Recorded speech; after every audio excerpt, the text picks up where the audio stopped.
యోహాను సువార్త 14:18 మిమ్మును అనాథులుగాను విడవను, మీ యొద్దకు వచ్చును, కొంతకాలమైన తర్వాత లోకము నన్ను మరెన్నడూను చూడను.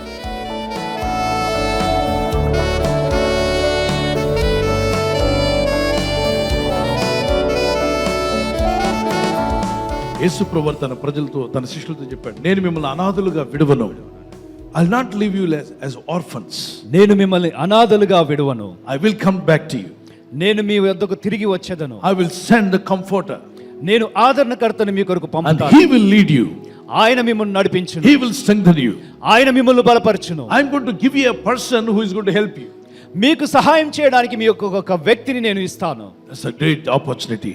అది చాలా గొప్ప భాగ్యము. How many of you want a helper? మీలో ఎంతమందికి సహాయకుడు కావాలి? మనిషి అనే ప్రతి ఒక్కడికి ఏం కావాలి? సహాయం కావాలి. అలాంటిది సహాయకుడుగా ఒకరు మన ఎద్దుకు వస్తున్నారట. చూడండి, పిల్లవాడికి ట్యూషన్ చెప్పే సహాయకుడు ఉంటే మార్కులు ఎక్కువ వస్తాయా తక్కువ వస్తాయా? ఎక్కువ వస్తాయి. ఒకవేళ ఈ గేమ్లు ఆడుతుంటారు కదా, ఒలింపిక్స్కి వెళ్ళడానికో అథ్లెటిక్స్గా, మరి వాళ్ళకి క్రీడాకారులకి కోచ్ అనే వ్యక్తి ఉంటే, బాగా నేర్పించే వ్యక్తి ఉంటే మేలా కీడా? మేలే కదా, బాగా నేర్చుకుంటారు.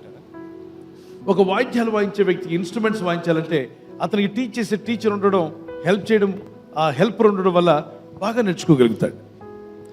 ఏదైనా సరే, ఇంట్లో వంట మొదలుకొని జీవితంలో ప్రతి విషయానికి సహాయకులు ఉండడం చాలా అవసరం. అయితే మనుషుల సహాయం కన్నా దేవుని సహాయం చాలా గొప్పదని వారు దేవునికి స్తోత్రం చెప్పగలరా? హల్లెలూయా.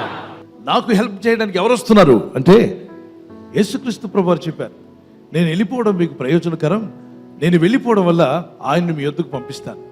లోకము ఆయనను చూడలేదు, ఈ లోకంలో ఉన్న వాళ్ళు ఎవరు ఆయన చూడలేరు, కానీ మీరు చూడగలుగుతారు. మీరు ఆయన్ని కలిగి ఉంటారు, ఆయన అనుభవిస్తారు, ఆయన సహాయం మీకు అందుతూ ఉంటుంది. కానీ లోకస్తులకు తెలియదు, లోకంలో ఉన్నోడికి అర్థం కాదు. కానీ మీకు మాత్రం సీక్రెట్ హెల్పర్ ఉంటాడు. మీరు ఎక్కడికి వెళ్ళినా ఆయన మీతో ఉంటాడు, మిమ్మల్ని బలపరుస్తాడు, ఆదరిస్తాడు. ఆయనకి కొన్ని నామాలు ఇవ్వబడ్డాయి. ఆయన ఎవరో కాదు పిల్లరా, హోలీ స్పిరిట్ ఆఫ్ గాడ్. యేసు ప్రభుని గ్రహించేలాగా, నమ్మేలాగా మనలో ఉండి సహాయపడేవారు, మనతో ఉండే వ్యక్తి పరిశుద్ధాత్ముడు. అనండి ఒకసారి, పరిశుద్ధాత్ముడు. ఈరోజు ఆ పరిశుద్ధాత్ముడు నా ప్రక్కన, మీ ప్రక్కన, అందరి ప్రక్కన ఉన్నాడు. కానీ ఎవరైతే ఆయనతో బాగా ఫెలోషిప్ చేస్తారో ఆయన ఆలోచనలు మనలోకి పంపిస్తాడు, ఆయన తలంపులు మనలోకి పంపిస్తాడు. ఆయన ఆలోచనలే కాకుండా మంచి మార్గంలో మనల్ని నడిపిస్తూ ఉంటాడు. మన తప్పిదాలు మనకు చూపిస్తాడు, మనం చేయాల్సిన మంచి పనులు మనకు నేర్పిస్తాడు. ఏ విధంగా వెళ్తే బ్రతుకు బాగుంటుందో, నువ్వు ఏ విధంగా బయటికి రాగలవో, సమస్యల్లో నుండి ఎలా బయటపడాలి, శ్రమల్లో నుండి ఎలా బయటపడాలి, శోధనలు ఎలా జయించాలి, ఇక్కట్లు ఇబ్బందుల్లో నుండి ఎలా బయటికి రావాలి, నీవే కాదు నీ ఇంటి వారిని ఎలా బయటికి తీసుకుని రాగాలి, ఇలా నేర్పించేవాడు పరిశుద్ధాత్ముడు. అంతేకాదు, మీ అందరికీ నాకు కూడా రాని ప్రార్థన ఎవరికి వచ్చు? పరిశుద్ధాత్ముడు.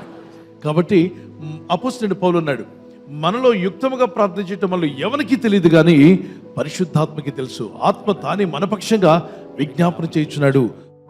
ఈ పరిశుద్ధాత్ముడు ఏమేం చేస్తాడు? ఆదరిస్తాడు, బలపరుస్తాడు, ప్రార్థన నేర్పుతాడు, మరి ఏ సమయంలో ఎలా ఉండాలో మనకు బుద్ధి నేర్పుతాడు, పాపములు ఒప్పింపజేస్తాడు, నీతిని గురించి అంటే పరిశుద్ధ గ్రంథం అంతటిని దేవుని వాక్యమని, ఇది సత్యవాక్యమని ఒప్పింప చేయడమే కాకుండా ఆయన మీలో ఉండి నడిపిస్తాడు. అంటే మన బ్రతుకు నావకు ఒక నావికుడిలాగా మన బ్రతుకును నడిపించడానికి సజీవుడైన నాయకుడు, గైడ్ మనకు దొరికాడు. లెట్స్ ప్రే, ప్రార్థన చేసుకుందాం. పరిశుద్ధాత్మ మీరు నాతో రావాలి ప్రభా, నీ సన్నిధి కాంతి నా మీద రావాలి ప్రభా, నన్ను నడిపించు ప్రభా, నీ సన్నిధి నాతో రావాలి. ఎక్కడికి వెళ్తున్నా ఆయన సన్నిధి నీతో రాబోతుంది బిడ్డ, నీతో ఆయన సన్నిధి రాబోతుంది, ఆయన ఆత్మ నీతో రాబోతుంది. ఆయన నీలో ఉండి ముచ్చటిస్తాడు, నిన్ను బలపరుస్తాడు, నిన్ను ఆదరించేవాడు, నీకు నేర్పిస్తాడు. ఏం చేయాలో ఏం చేయకూడదో, ఎలా ప్రవర్తించాలో అని నీలో ఉండి నేర్పిస్తాడు. నీ ప్రవర్తనను మారుస్తాడు ఆయన, నీ ప్రాచీన స్వభావాన్ని తీసివేస్తాడు. నువ్వు ఒక నూతన వ్యక్తిగా మారబోతున్నావు. ఆయన మహాజ్ఞాని, నీకు ఎలాగైనా విడుదలిస్తాడు, నిన్ను ఏ విధంగా అయినా బాగు చేస్తాడు. నీ రోగములు తొలగించేవాడు, నీ బాధలు తీసివేయవాడు, నీ కన్నీరు తుడిచివేస్తాడు. పరిశుద్ధమైన మా ప్రియ తండ్రి, నీ యందు విశ్వాసంతో ప్రార్థిస్తున్న ప్రతి కుటుంబాన్ని, ప్రతి ఇంటిని, ప్రతి వ్యక్తిని దర్శించిన ఆయన ఈ రాత్రి నెమ్మదితో పండుకొని సురక్షితంగా కాపాడబడినట్లుగా నీ అగ్ని కంచి వేసి మమ్మల్ని కాపాడండి. మీ చిత్తములో కొనసాగే కృప అందరికీ దయచేయమని యేసుక్రీస్తు ప్రశస్త నామములో వీరందరికీ చక్కని నిద్ర దయచేసి తెల్లవారు లేచి కృపను మాకిమ్మని క్రీస్తు యేసు నామములో అడిగి వేడుకుంటున్నామా పరలోకపు తండ్రి. ఆమేన్, ఆమేన్. God bless you. ఈ వాగ్దానం మీతోనే కాకుండా అనేకులకు షేర్ చేయడం మర్చిపోవద్దు. అలాగే ఈ యొక్క ఛానల్ సబ్స్క్రైబ్ చేసి ఇతరులతో కూడా చెప్పి సబ్స్క్రైబ్ చేయించండి. Good night. God bless you.